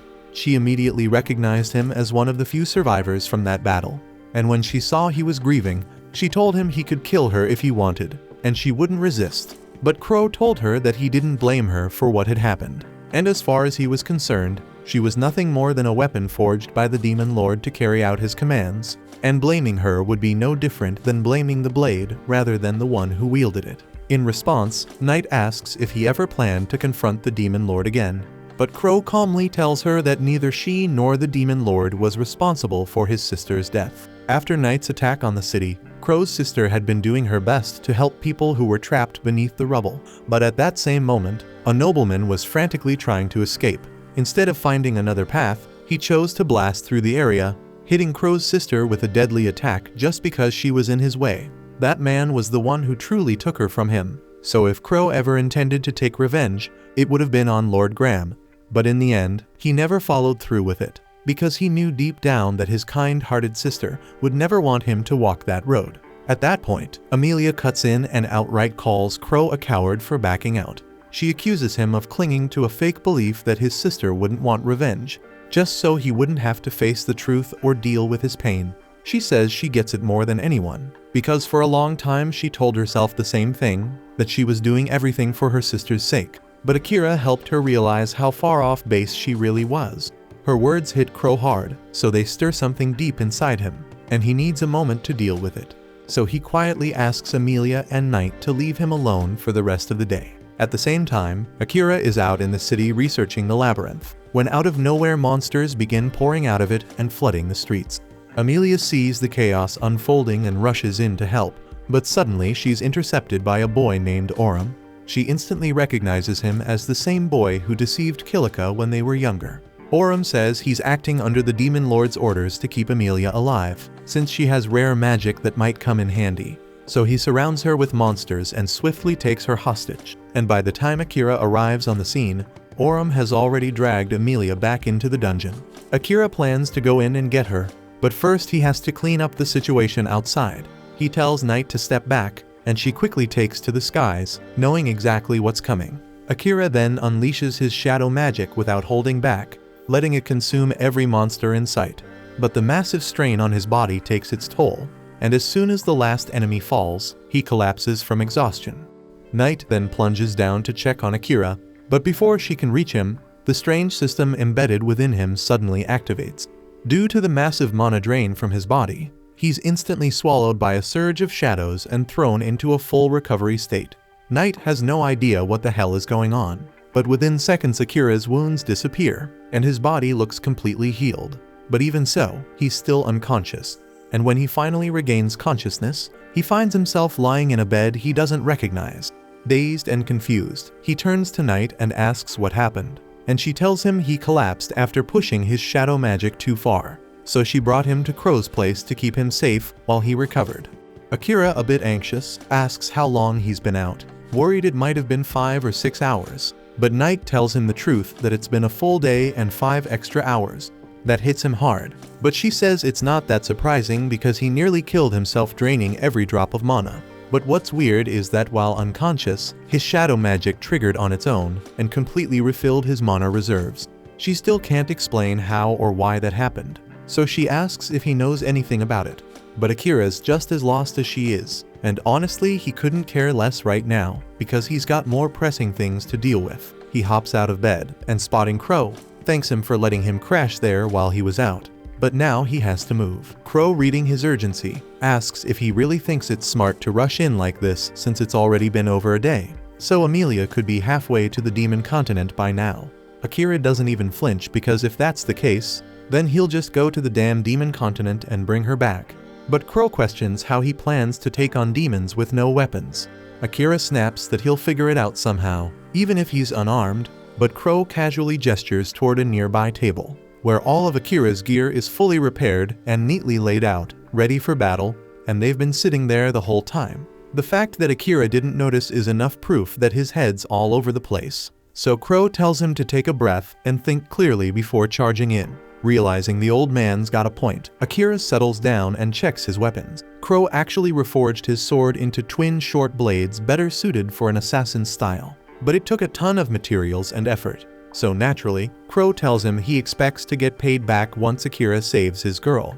Crow had one last thing to give him, so he tossed Akira an old ring with the words, "I will lead you anywhere," carved into its surface. Turns out, it was forged by a former hero and carries a unique enchantment that it points the wearer toward whatever they desire most. Akira gives it a shot while focusing on Amelia, and right away, a glowing red line shoots out from the ring, pointing straight toward the labyrinth. If she'd been taken to the demon continent, there's no way it would have gone that way. So for some reason, Amelia must still be held somewhere inside the labyrinth. He might not know the exact spot, but just knowing she's still there is more than enough. So he straps on his gear and heads out the door with Knight right behind him. On the way there, Knight quietly asks him not to pull any reckless crap like he did before. Akira apologizes, realizing he completely forgot that if he dies, she dies too. So he should have thought about that before pulling such a dangerous move, and he promises to be more careful moving forward. At the same time, deep inside the labyrinth, Amelia is lying across some broken pillars, and Aurum watches her with a satisfied grin since things have gone just the way he wanted. He explains that demons like him can use magic to control monsters, but he's never had the chance to try it on a humanoid before, so he was curious to see how it would affect her. While he couldn't take over her mind, the spell still managed to freeze her body, which made keeping her restrained a lot easier.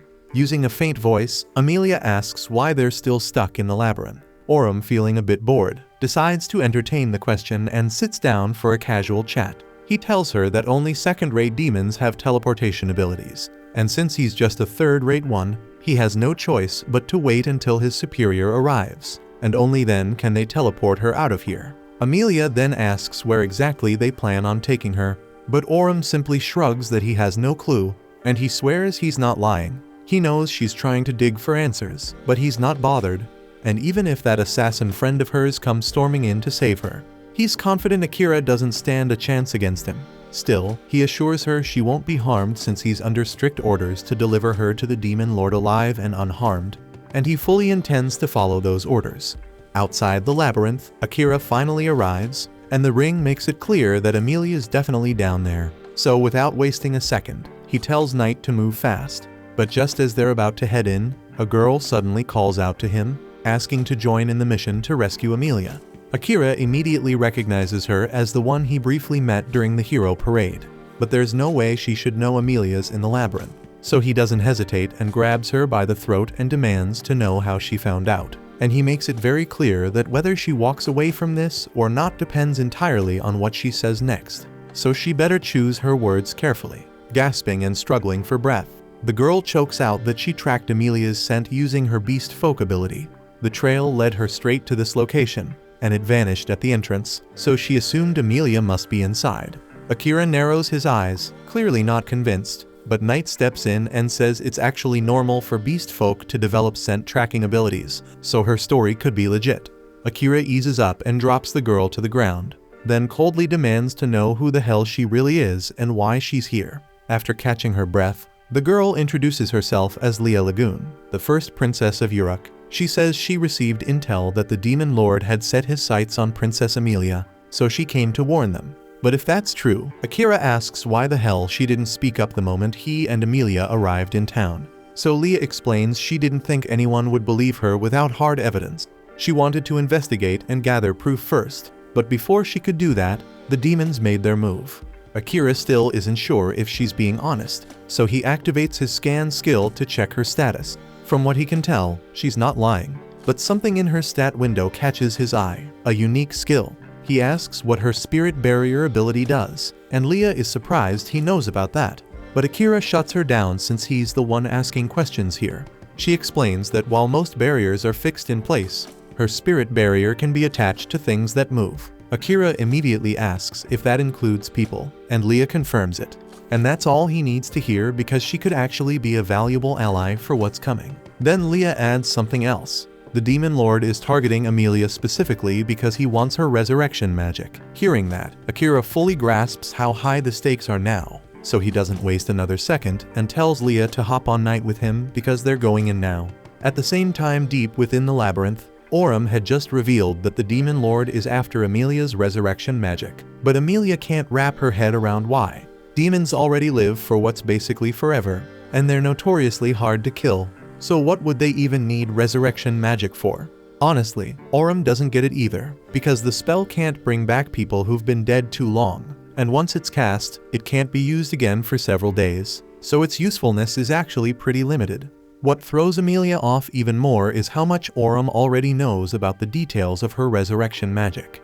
But before she can ask anything, he casually shifts the conversation. He reminds her that once he kills Akira, she won't be able to bring him back anyway because she already used the spell on herself after taking that fatal blow. He grins, practically giddy at the thought, saying he can't wait to see the look on her face when Akira's lifeless body hits the ground. And he wonders if her reaction will match the sheer horror he saw on Kilika's face all those years ago. Meanwhile, on the surface, while heading toward the dungeon, Akira turns to Leah and asks what she was doing in the Kingdom of Ravens when he first ran into her.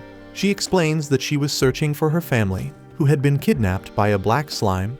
That catches Akira off guard, and Amelia also had a run-in with a black slime, though he's not sure if there's a connection between the two events. Leah continues, saying she was adopted by Uruk's royal family, but before that, she lived in a quiet, remote village. And one day, a black slime suddenly showed up. Normally, slimes are weak monsters easy to kill, but this one was different.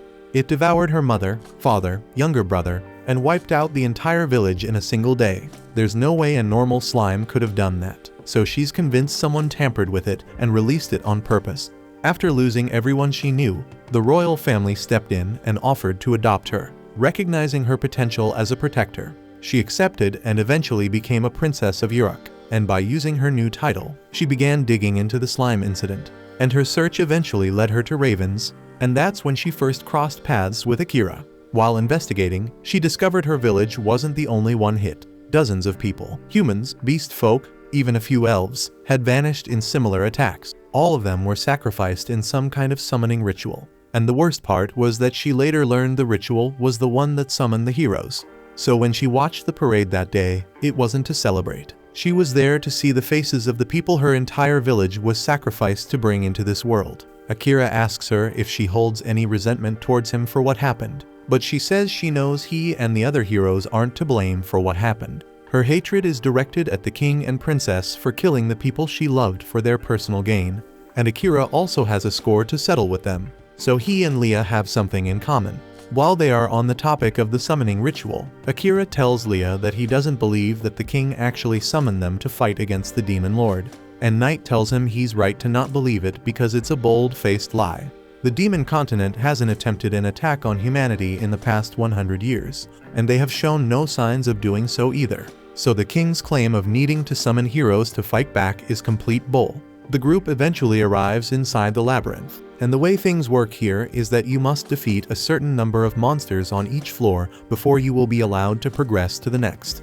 Akira says he can use his shadow magic to take care of the monsters quickly, but Knight tells him he can't do that. He's going to have to fight a demon when they find Amelia, so it's a bad idea to risk exhausting himself before they get there. But Akira says they have no other choice since Leah can't fight, and he's the fastest one here. Knight tells him she can fight in his place, and if she goes into battle mode, she should be able to tear through the monsters on each floor in no time. But there's a risk of her losing control to her instincts in that form, so she's worried she might hurt Akira or Leah. Akira looks at Knight and assures her that as long as he is here, he will make sure she doesn't lose control. So Knight decides to put her faith in him. Knight then unleashes her full power and begins rampaging through the labyrinth with Akira and Leah on her back, and to make sure she doesn't lose control. Akira is using their mental link to keep her calm, since they've got time. He asks her why demons are so hated in the first place. So Knight explains that the first demons generally aren't bad people, but the first demon king did order an attack on the other nations. So ever since then, people have held disdain for demons. Some demons are genuinely evil and see other races as nothing but bugs to be crushed. But at the same time, there are demons who wish to live in peace and avoid bloodshed. So she asks Akira to remember that not all demons are evil. After a short time, they reach the floor where Amelia is being kept, and the second they arrive, Leah throws up a barrier around both Akira and Amelia. Orem blinks in surprise because he wasn't expecting Akira to make it this fast. But Akira, dead serious, says he's here to take Amelia back. Orem just laughs and asks how exactly he plans to do that when he's about to die. So without waiting another second, Akira lunges in for a surprise attack, but Orem effortlessly parries the blow and starts forcing him back, slicing at his limbs every so often. It's clear he's just playing with Akira, fully aware that he holds the power advantage, but Akira still has one ace left to play. He triggers his shadow magic and uses the blood pooled on the floor to summon shadow beasts into the fight. Caught off guard, Orem is swarmed by the creatures, and that gives Akira the opening he needs to close the distance and slash up both Orem's arms and legs, leaving him brutally wounded. As a desperate move, Orem summons all the labyrinth monsters under his control and sends them charging at Akira, who's still reeling from the strain of using shadow magic. But just before the monsters reach him, Leah casts a reversed spirit barrier around Akira, bouncing their attacks right back at them and wiping them out. Now, Orem has nothing left and every option is gone, and he's completely at Akira's mercy. And even though Akira knows the logical thing to do is finish him off, he hesitates since Orem looks too much like a human. That moment of doubt ends up costing him because he waits too long, and it gives Orem superior enough time to arrive. So Akira's heart sinks. He barely survived a fight with a third-rate demon, and now he's standing face to face with a second-rate one, and he has no idea how he's going to survive this. Knight warns Akira that facing the demon head-on isn't an option under any circumstances, stressing that this opponent is operating on a completely different level. Akira has to think strategically if he wants even the slightest chance of surviving. The demon, noticing that Orem can no longer fight, casually sweeps him across the room with a burst of power just to remove him from the battlefield. Without hesitating, he casts a ribbon around the group and shatters the barrier Leah created as if it were nothing, leaving her stunned by how effortlessly he demolished it. She tries to push herself back up to form another shield, but Akira steps in and stops her, telling her it's far too dangerous to try again. The demon agrees that backing off is the wise move, claiming he's not after her anyway and his target is Amelia. A split second later, a ribbon slams into her and sends her crashing into the wall. Akira bolts to her side, but the demon casually tells him not to panic because she's still breathing, just paralyzed for now, so she won't be a problem. Akira shoots him a death glare, and even though he's burning to retaliate for what he did to Amelia, he knows picking a fight now would be suicide. So instead, he starts plotting a way to bail, but Mahiro sees right through him, and since chasing someone through the dungeon sounds like a pain, he seals off every escape route. So now Akira's boxed in, forced to stand his ground. But the problem is that he already tapped into his shadow magic once, and he's running on fumes. And with how overpowered Mihiro is, there's no way hiding his presence will do any good. Then, out of nowhere, the demon asks Akira if his family name is spelled the same as Oda Nobunaga's or if the kanji are different. The question hits Akira like a brick because the only way Mihiro could know something that's specific is if he's Japanese too, and he confirms it. He introduces himself as Abe Mihiro, saying his path here was a bit different from Akira's, but he's also from Japan. He admits it would have been nice to meet under better conditions, but right now, his mission is to capture Emilia, and if Akira stands in his damn way, he's going to have to kill him. Mihiro then activates his power and fires off a barrage of energy blasts, and Akira does his best to dodge, but Mihiro's in complete control of them, so one curves midair and slams into his shoulder. Dodging won't save him anymore, so Akira tries to close the gap and go in with his swords, but he's not quick enough to land a hit, and Mihiro fires another wave at him. Evading again would be pointless, so this time Akira activates a restricted version of his shadow magic, letting the energy disperse across his body instead of tearing through it. Mihiro looks intrigued because he's never seen magic like that before, but what he doesn't realize is that Akira's mana is nearly drained, which means he can't unleash it at full capacity. That's when Night finally calls out to him, saying she's managed to recover a bit of her strength and is ready to jump in. Mihiro recognizes her immediately and asks if she's actually turning on them now, and she confirms it without hesitation that she has no plans of ever going back to serving the Demon Lord. Then, using their mental link, she tells Akira that he needs to break their contract right now. Akira's completely lost, and he doesn't understand what she means, so Night explains that she's got a way to bring Mihiro down for good, but it'll cost her life. And as long as their bond is active, Akira dies too. She begs him to cut the contract so she can give up her life for his, but he shuts that down on the spot. Mihiro notices they're having some kind of silent conversation. He could easily interrupt and go for the kill, but curiosity gets the better of him, so he decides to wait and see what they're plotting. Akira tells Night that back when it was just him, he thought there was no chance of winning, but now that she's with him, they might actually stand a chance, so there's no way he's letting her throw her life away. Night warns him again that there's no certainty they can pull this off, and this plan is a gamble, but Akira says he'll take that gamble if it means she gets to live. Night hates that he's willing to put himself at risk for her, but she respects his call, so she taps into her remaining energy and begins to transform. As a brilliant golden light fades, Akira is stunned to see her take on the exact appearance of Captain Saren. In this form, she can wield all of Saren's abilities, but the clock's ticking, and it won't last long. She tells Akira they need to wrap this up fast, and without wasting a second, she summons Saren's signature spell, a massive hammer of light that materializes in the sky, forcing Mihiro to throw up a defensive shield. The brilliance of the light also empowers Akira's shadow magic, so he coats himself in darkness to boost his offense and rushes in for the strike. Night charges in too, hammering Mihiro with relentless attacks. The pressure builds, and Mihiro starts to falter under the non-stop barrage. That's when Akira lands a clean slash across his back. Night quickly warns him that her form is fading soon, but Akira doesn't care. He's confident that with one more move, he can end it. But Mihiro isn't done just yet, and he still has one final card to play. Then, with a snap of his fingers, everything flips, and Emilia appears right behind Akira and drives her hand straight through his chest. She'd been under Mihiro's control, and the moment the spell breaks, her eyes widen in horror. She screams, unable to process what the hell she's just done. Akira tries to calm her down, telling her none of this is on her, and he knows damn well she'd never lay a hand on him on purpose. But that doesn't change the fact that he's bleeding out fast. He keeps fighting to hang on, repeating that he can't afford to die, not before he sees his goals through.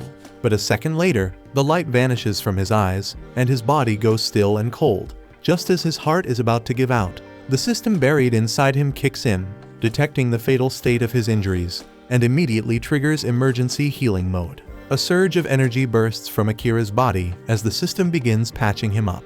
Mihiro notices and rushes in to finish him off, but the system has already thrown up an unbreakable barrier, so his follow-up strike can't even scratch it. Once the regeneration is complete, Akira starts to rise again, but this time he's not in control.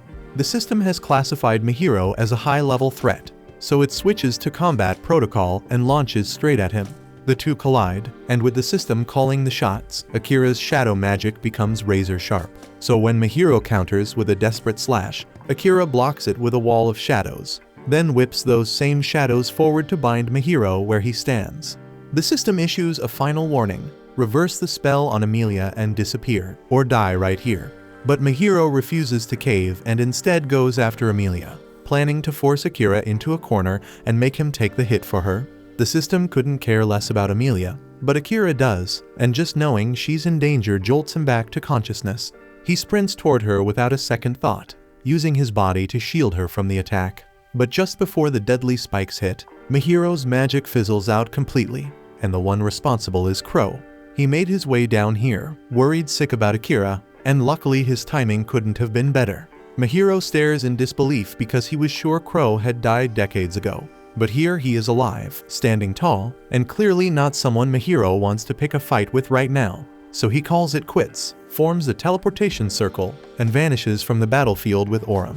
Akira breathes a sigh of relief knowing it's finally over and that Emilia is safe. But all that strain finally crashes down on him, and he blacks out. And when he finally opens his eyes again, 3 days have passed. Emilia and Knight have been at his side the entire time waiting, and they're beyond relieved to see him awake again. Not long after, once Crow notices Akira's awake, he drops by to check in, and he's brought a few guests who were eager to see him.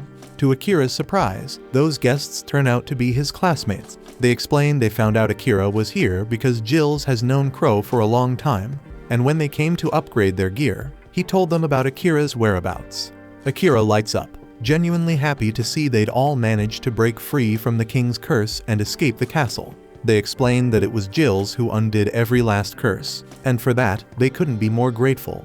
Speaking of Jills, Akira asks if he's really allowed to be here, considering he might get in trouble for ditching his post. But Jills shrugs it off, saying there's nothing to worry about since he got kicked out of the Knights already. The king decided the order was getting in his way, so he disbanded them altogether, and honestly that's exactly the kind of move Akira expected from him. Asahina steps up and tells Akira he's been waiting for this reunion, then asks if he'd be willing to join forces with them. But Knight immediately cuts in, saying she's the only partner Akira needs. Asahina snaps back, telling her to stay out of it, as Akira can speak for himself. Akira raises a hand and asks everyone to take it down a notch, and before he gives them an answer, he wants to hear what they plan to do next. Tsukasa explains that they've been thinking about going after the Demon Lord soon, but Knight scoffs at that, flat out saying they're nowhere near strong enough to pull that off. Yuki doesn't take the insult lightly and demands to know why Knight's been riding them so hard. Akira actually agrees with Knight's assessment, and they're still too weak for something that reckless, but her attitude isn't helping right now, so he politely asks her to step outside for a minute while he finishes the conversation. Once Knight leaves, Akira turns back to the group and asks why they're even planning to go after the Demon Lord. Tsukasa explains that if they pull it off, their influence will skyrocket, and they might finally have enough leverage to negotiate with the King of Redis, maybe even get him to send them home. After all, if he summoned them, there must be a way to reverse it. On paper, it sounds like a plan, but Akira's not buying it. For one, what gave them the impression that they could reason with a man who mind-controlled a bunch of kids and murdered Saren just to chase his own selfish goals? And even if the king does have a way to send them back, Akira refuses to make any deal with someone who sacrificed hundreds of innocent lives just to drag them into this world. At that point, the others ask Akira what his own plan is, since he must want to return to his world too. Akira explains that the demon Mihiro can create teleportation circles, so there's a chance he knows something that could help them get back. Akira intends to break into the Demon Lord's castle one day and force him to talk. But before any of that, he has to settle the score and avenge Saren's death. After that, he'll do whatever it takes to make it home. But hearing those words hits Emilia hard. She wants him to succeed more than anything, but she also doesn't want to be left behind. The emotions hit all at once, and she quietly leaves the room to clear her head, and Akira follows after her. He finds her standing at the cliff's edge overlooking the water. Emilia admits she's always known they'd have to part ways someday, but that doesn't make it any easier to face. There's something she needs to confess, and Akira immediately tries to tell her she doesn't need to apologize for what happened in the dungeon, as it wasn't her fault because Mihiro had taken control of her. But that's not what she means. Hurting Akira tore her apart, but for just a split second, A twisted part of her felt relief because if Akira really died by her hands, he would never forget her. The idea that he'd go back to his world and eventually erase her from his memory scared her more than anything. She knows it's a horrible thought, and Akira doesn't really know how to respond to it. But what he does know is how he feels about her. He tells her that in his world, when two people vow to spend their lives together, they wear rings on their fourth fingers. He doesn't have a ring, but instead, he gives Emilia his sword and uses it to carve a ring around his own finger. Then he looks into her eyes and tells her he loves her. And if she's willing, he wants to be her partner for life. Emilia's heart practically bursts with joy, and she tells him she loves him too. And with tears in her eyes, she makes the same cut around her own finger to match his, sealing their vow to stay together. Akira gently takes her hand and asks if there's anything she wants from him. So Emilia holds on to him and says all she wants is for him to promise that he won't die, he won't forget, and he'll never leave her behind. And Akira swears he'll do everything he can to keep those promises. And as the sun breaks over the horizon, the two share a kiss that marks the start of something beautiful. That concludes this episode. Thank you for watching. If you want to see the next part, be sure to subscribe to the channel and turn on the notification bell.